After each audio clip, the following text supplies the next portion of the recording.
Chapter 2. The weight of power. The moon hung heavy over Lyra, its pale light casting long shadows across the narrow streets of the town. Seraphina Crystalis stood atop the highest tower of the Crystal Temple, her silhouette outlined by the silver glow. She gazed out over the town below, her chest rising and falling with the weight of what had transpired. The battle with Calderon had drained her more than she cared to admit. While the town had cheered and celebrated her victory, Seraphina had retreated to the temple, alone. Her body was invincible, yes, but her mind and soul? They bore the scars of every fight, every battle fought with more than just her strength. She felt the pull of her crystals, their energies always near, always waiting to be called upon. The pendant around her neck glowed softly, a constant reminder of the immense power she had inherited, and the responsibility it brought. But tonight, even the crystals didn't feel like enough to ease the storm inside her. Her grandmother's voice echoed in her memory, as it often did in moments of doubt.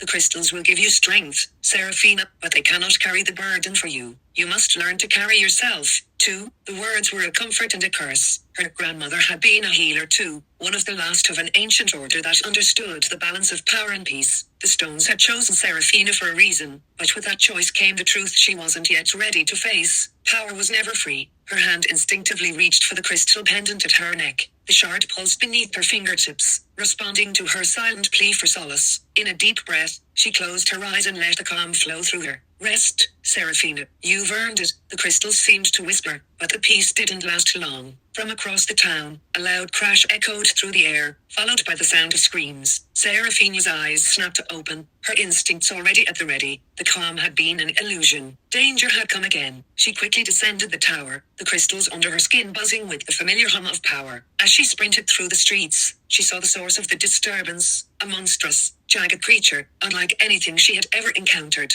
Its form was like a twisted amalgamation of rock and living shadow, with eyes glowing like molten lava. It was wreaking havoc, tearing through buildings and uprooting trees with a single swipe of its massive, rocky claws. A deep sense of unease settled in Seraphina's gut. This wasn't an ordinary attack. This creature, whatever it was, felt different, stronger, darker. She reached into herself and focused on the pendant. The crystals thrummed with anticipation, as if aware of the battle ahead. Seraphina's body began to glow with an ethereal light, the signature of her powers coming to life. She stretched out her hand, and before her, a crystal shield formed instantly, blocking a chunk of rock that the creature had hurled toward her. You don't belong here, Seraphina shouted, her voice clear but steady. The creature paused, turning its molten eyes toward her. For a moment, it stood still, and Seraphina could feel it. It was testing her. Then, without warning, the creature lunged, its massive limbs moving like tectonic plates, shaking the ground beneath Seraphina's feet. She braced herself, extending her hand to the ground. A series of crystal spires shot up, spiraling around her like a cage of gleaming jewels. But the creature swiped at them with such force that the crystals shattered upon contact. The force of the strike sent Seraphina sprawling backward,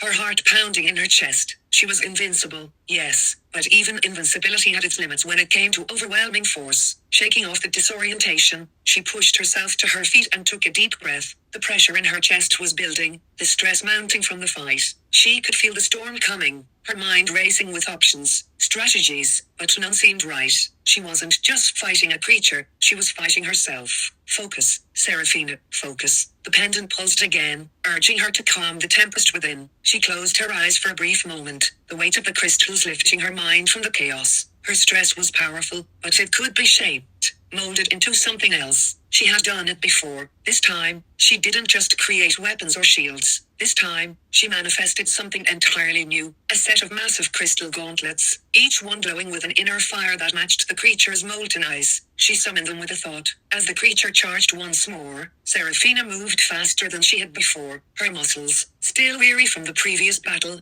now pulsed with new strength. The crystal gauntlets glowed brightly, and when she met the creature's claws with a punch, the force shattered its rocky limb like glass. The creature howled in pain, staggering back. Seraphina pressed her advantage, using the gauntlets to drive it back further. Her movements were fluid, almost primal, as if the crystals were guiding her every action. But then, something unexpected happened. The creature's molten eyes flickered for a moment, a sign of intelligence behind its monstrous form. It recoiled and then changed. The rocky armor that had once protected it began to dissolve, revealing something far darker beneath, a swirling mass of dark energy. Seraphina took a step back, her heart racing. She had faced many foes in her time as the crystal healer, but this was something different, something far more sinister. The dark energy began to take shape, coalescing into a swirling storm of shadow and fire. It seemed to grow from the creature's body, spreading outward, as though it was feeding on the destruction around them. Seraphina's mind raced. She knew that if she didn't act quickly, this creature, whatever it was, would engulf the entire town. The weight of responsibility hit her with full force, the storm of stress inside her intensifying. I need to end this, now. Her crystals responded.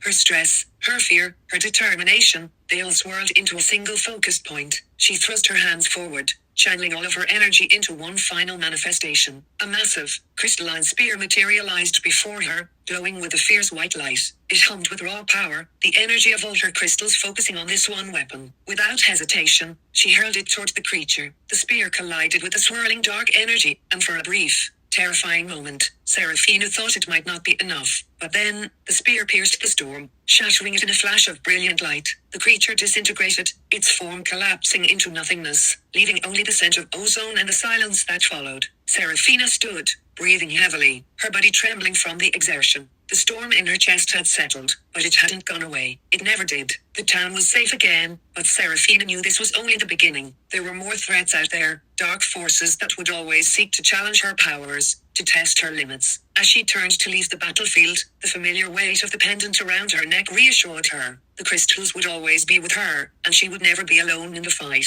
But for now, she would rest, knowing that tomorrow would bring new challenges, and new victories. And in her heart, Seraphina Crystalis knew that no matter how heavy the weight of her powers became, she would bear it, because she was the crystal healer, and this was her path.